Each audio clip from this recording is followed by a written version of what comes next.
Multiplication by 10, 100, 1000 when decimals are involved. Now in previous videos, if we've been multiplying by 10, 100 and 1000, this is what's happened. Let's imagine we start with 23, we multiply by 10 and all you do is add on a 0.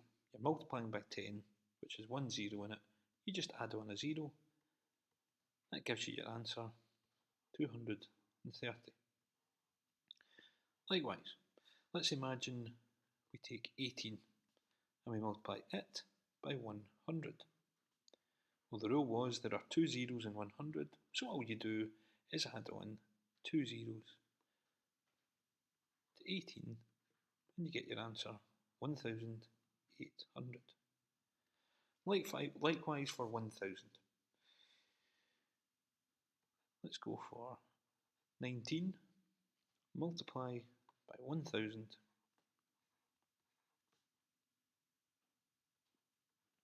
add on three zeros, and you get your answer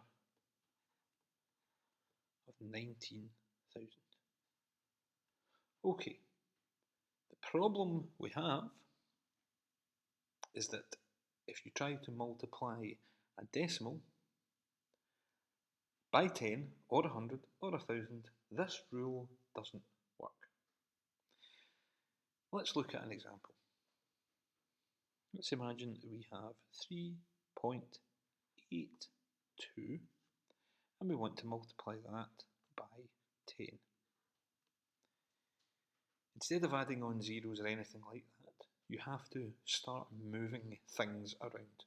Now, some advice says that you move the decimal point, but in previous videos we've described the decimal point as the anchor point, and we don't really want that to change. The decimal point has to stay where it is.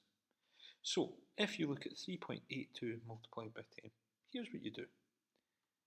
Go to your next line of working. Now, you don't have to, but it's good practice to put your decimal point down directly below where it is in your question. And all you do is move the number of places that you need according to the number of zeros that you have.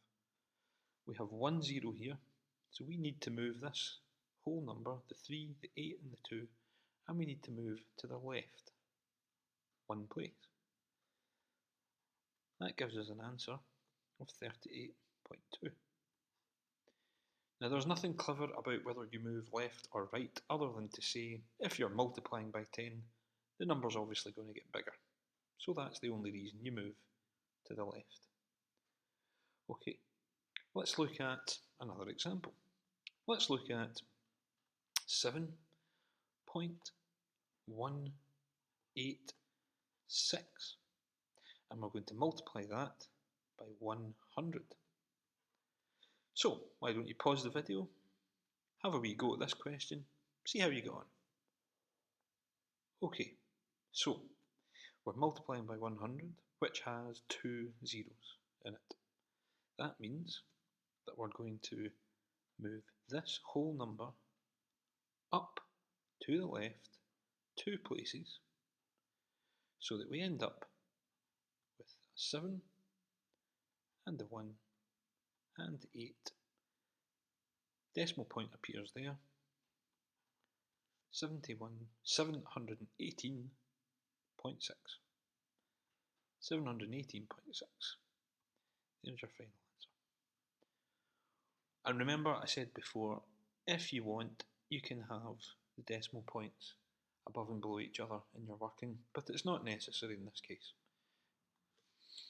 Okay, one more question to finish off with. Let's imagine we have the number 0.0153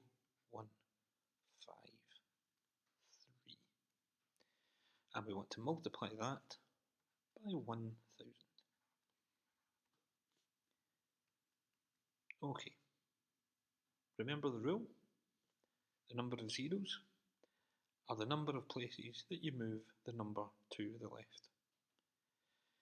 So, we would still have the 0.0153 to start with, and we end up with 0, 0, 1, 5.3. So if you look here, if you imagine this number moving, you move it up one place, the decimal point would be there. One more, it would be there, and a third move, it would end up there. Now our answer is 0015.3. And hopefully you would realise that the two zeros at the front aren't necessary anymore. We don't need them. A much neater way of writing your answer is to get rid of them and just end up with 15.3. Thanks for watching.